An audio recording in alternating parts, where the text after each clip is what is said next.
Cat Cammack here. Yesterday, the Democrats walked out of our hearing in Energy and Commerce over an amendment that would prohibit funding for adolescent gender reassignment surgery at children's hospitals. You heard it right. No taxpayer funding for gender reassignment surgeries caused the Democrats to walk out. We saw the clips. This is a really, really tough issue. And instead of sticking it out, having a dialogue, they turned their backs and walked out. So check this video out. It is totally worth the watch. It really shows just how far we have to go in getting this country back on track. Chair recognizes Ms. Cammack for 5 minutes on the amendment. Thank you, Madam Chairwoman. I am so grateful to my colleagues, Representative Crenshaw for his leadership on this bill, and all of my colleagues here who are supporting funding for our children's hospitals. I want to reiterate again that nothing in this bill would prohibit a child with gender dysphoria from receiving proper mental and behavioral health care services. The underlying text is limited to experimental medical intervention, specifically using puberty blockers, hormone therapies, and... I like how she put it, limited to experimental. She didn't say they will not get care or love or hospital entitlements and all those things. She said experimental. Text is limited to experimental medical intervention, specifically using puberty blockers, hormone therapies, and surgeries to change a child's gender. And it was mentioned several times from my colleagues on the other side of the aisle that we don't understand this process. And so for the sake of clarity, really, I'd like to show a video, a brief interview that was conducted by an expert in gender reassignment surgeries from Oregon's healthcare system. Madam Chair. Madam Chair. I object. I move that the committee adjourn. This has turned into a circus. I move that the committee be adjourned. It's official. It's official testimony. Madam Chair, can I just ask? Madam Chair, without objection, I would like to. Okay. I would like to play this. Committee video. will come to order. I was going Motion to adjourn is not debatable, right? So I have to ask. Okay, so Ms. Cammack Madam controls Chair. the time. She gets her 5 minutes, and then we'll move. Madam to Chair. vote It's her on time, so why are you adjoining? Let her talk. The motion. Madam to Chair. adjourn. We don't want to Thank be you, held Madam Chair. hostage Sorry, by we- whatever it is that you Excuse guys me. are. Claiming my The committee time. will come to order. So Ms. you'll Cammack have your controls the time. Ms. Cammack controls the time. Thank you, Madam Chairman, Chairwoman. Without objection, I would like to. I object. There's an I objection. object. We What? have no foundation or basis for this video. We haven't seen it, and It's I a object. medical expert from your side. I object. If we don't It was entire chaos out there. as you claim, if we do not understand how this surgeries work, I would like to show a video that articulates how these surgeries are Work. conducted. I think that is completely germane to the conversation that we are having here today. Okay. Just, excuse me. Lady will suspend. Committee will come to order.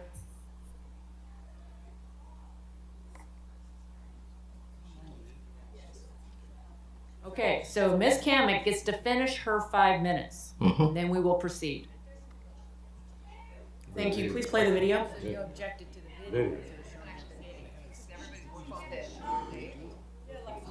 It's an interview. Okay. Committee stands at recess while the minority gets to look at the video.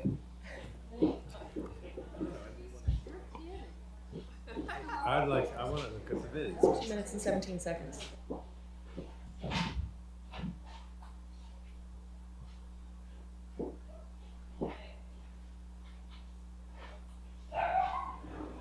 Committee will come to order.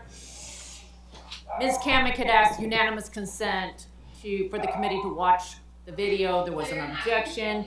I'm going to yield now to Mr. Pallone for the purposes of his objection. I looked at the video, but I insist on my objection because I have to be honest, I don't even understand what the person is saying. It's all, to me, it's just almost impossible for us to understand what he's saying and how it relates to what we're discussing here. Even the authentication is difficult. So I insist on the objection, Madam Chair. Instead of a unanimous consent, the committee, I'm going to ask then that the committee vote as to whether or not to see the video. The clerk will report the vote. Chair Rogers, on that vote, there are 26 ayes and 18 noes. The ayes have it. 26 ayes and 18 noes. Video. Okay. But the one thing that is very new is genital surgery in someone that has undergone pubertal suppression. I do facial, chest surgery, and genital surgery. But the majority of my practice and sort of where my passion lies is really genital surgery cases. So I do a lot of vaginoplasty and a lot of phalloplasty. I would just say they're expanding in either direction. So yeah, a lot of adolescents presenting for surgical intervention, but also a lot of people that are like in their 70s sometimes coming in for genital surgery, and then everything in between. But the adolescents for sure present some unique challenges. Obviously, there's great evidence supporting pubertal suppression for a whole variety of benefits. But the one thing that is very new is genital surgery in someone that has underwent pubertal suppression. Not so much an issue in someone with assigned female at birth anatomy that undergoes a phalloplasty, because we're creating something with a free tissue transfer or a flap anyway, but a much bigger issue for an individual that's undergoing a penile inversion vaginoplasty. Because we use all of that tissue to basically create the vulva as well as line the internal vaginal canal. And as a specialty, those of us that do a fairly high volume of genital gender affirming surgery, we've maybe done a handful of pubertally suppressed adolescents as a field, and no one's published on it yet. OHSU we're just putting our first series together as we're kind of learning and figuring out what works. But it's really changing things because you don't have enough tissue to line the vaginal canal. So you either have to take a skin graft or take skin from elsewhere or use some artificial product. The way that we're dealing with it is by using a robot, and we're basically performing intra-abdominal components of the surgery. So we're using peritoneum, which is the inner lining of the abdomen, to line most of the vaginal canal.